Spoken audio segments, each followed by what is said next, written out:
About 2.5 hours from San Diego, just east of the Salton Sea, Slab City is an abandoned Marine training camp. When the camp closed its doors in 1946, the buildings, they were all removed, leaving only the concrete slabs, thus the name. And the land was turned over to the state of California and left uncontrolled. Now Slab City is home to eclectic artists, nomads, outlaws, and during the winter months, snowbirds escaping the frigid cold. But most of the people who live here year-round do so because they're escaping something else, a troubled past, a financial fallout, or just to get away from the social norms without being hassled by any authority. Everybody here has some reason why they can't live out there. Yeah. You got to look around and, you know, who's looking for this place? Give me a break. I mean, this place is so desolate, so useless, so unwanted that they don't care if we're here. We were looking for people who chose this lifestyle, and that's when we found Ben Moravsky. He discovered Slab City 22 years ago. You mentioned off the grid. I hear that a lot. Well, that's kind of what it is. We're not plugged in the internet. We don't have a regular wall phone and da-da-da-da-da.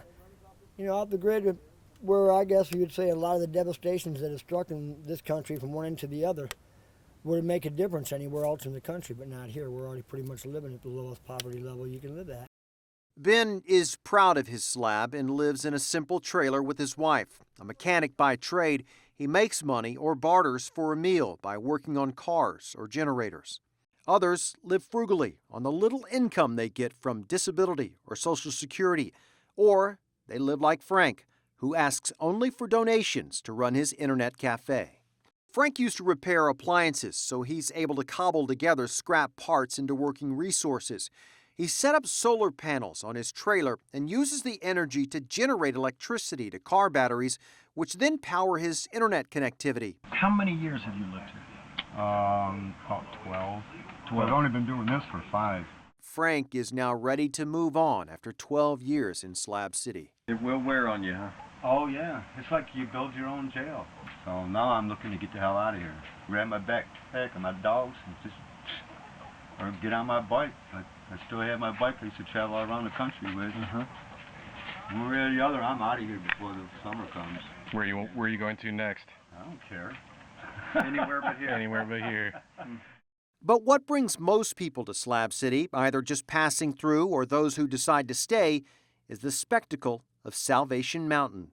It started as one man's tribute to his faith, but it's now become kind of a mecca for fans of the cult independent film Into the Wild. Salvation Mountain founder Leonard Knight is featured in that film. He spent 28 years creating a piece of art 3 stories high out of a small hill which is covered entirely in adobe, paint, and adorned with Bible verses. Art, right smack in the middle of the desert with nothing else around for miles. Leonard has since retired, but his project continues with volunteers. I like the way that it speaks to everybody to the point where they are at in their spiritual life. Salvation Mountain and Leonard's inspiration spoke recently to Lucinda. This was driven all the way from Ohio. After watching Into the Wild, Lucinda and her husband sold everything. They packed a van and headed west to become site managers for Salvation Mountain. They live in a small trailer with solar panels that provide minimal electricity.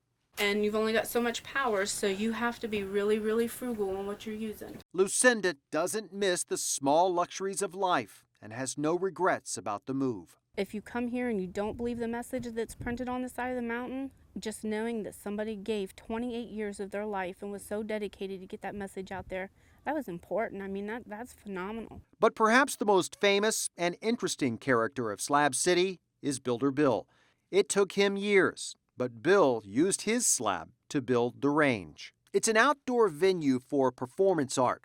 So when the sun sets on Saturdays, the range becomes a live stage with everything from poets to bands. Not bad for an old construction worker who was living out of his van in San Diego just a decade ago. And I like to contrast myself.